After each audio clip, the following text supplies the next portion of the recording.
Alvin Jones, and we are here at the celebration of the 50th anniversary of WHUR. We are Howard University Radio, and you know, growing up, my first time listening to WHUR was January of 1972, and I was just hooked.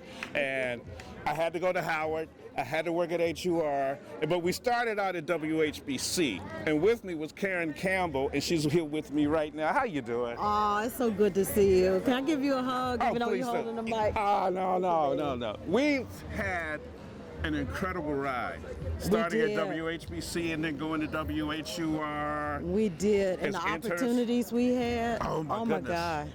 Oh my God, we had them. Right. They just let us go for it. Oh, what? You know what? That's the thing I was trying to tell people. It's a place that will never exist again. No. Because we just did, but we had to be good at it, and they expected us to be good at it. All right, give me one of your most memorable HUR moments. Oh, there's so many.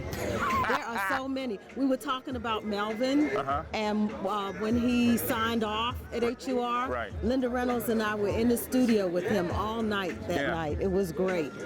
I think I remember one time I was on the air doing the news, and I mispronounced something, and I started over again.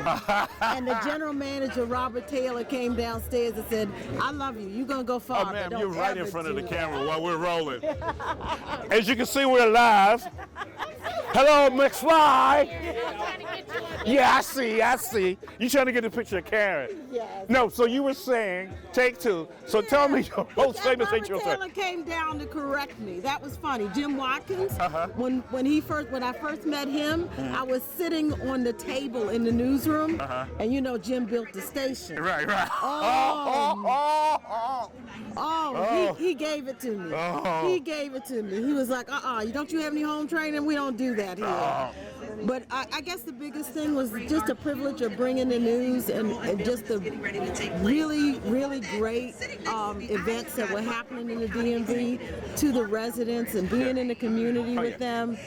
And this being my home, I really am honored. No, I got to do a big shout out to WHUR if for nothing else. Okay, so now, me, I like talking. I'm a communicator. So in high school, everybody's like, he's always running his mouth. He gets on my nerves. When I got on radio, they're like, hey, man, we knew you were going to be something. I mean, HUR validated you in Washington, D.C. Well, the whole world. Incredible credibility. Oh, yes. And let me tell you this. I'm not currently at the radio station, but whenever anybody who's left the radio station lands in a great place, all of us have landed in a great place. So as Director of Communications for the County Council in Prince George's County, Maryland, I still get the opportunity to interact with the station, but I don't care where I go in this area. It's like I don't have one of those names that stands out as Karen Campbell. No, but I can say it some places, and they immediately say WHUR, and it's been a while, 20 years later. Let me tell you something. I learned a lesson on branding. Recent Trout had their first book on branding back in the 90s. And so I spent 12 years at HUR, and then I went to another radio station. And it was same position, but more money. And so I'm like, okay, I'm getting more money now. And somebody come to me and say, Alvin Jones. I said, yeah, WHUR. And I'm like, I'm over at so-and-so now. And the conversation would just die. And I'm like, and when I read the book about branding, what I realized, people associated me with WHUR. So once I realized that, I'd go, they say Alvin Jones. Right, I was branded when I didn't know what branding was. So person said Alvin Jones. Next time they said WHUR. I said, yeah. And they said, what's going on? Well, you know, I moved. Oh, yeah, you were over at such and such station. But that first tag was HUR.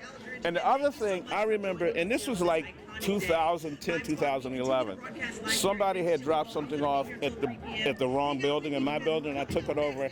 And the guy goes, your name sounds familiar. I said, Alvin Jones. I said, oh, Quiet Storm. And he goes, you know, my mother, Betty, used to always call you. And I'm like, oh, I remember Betty.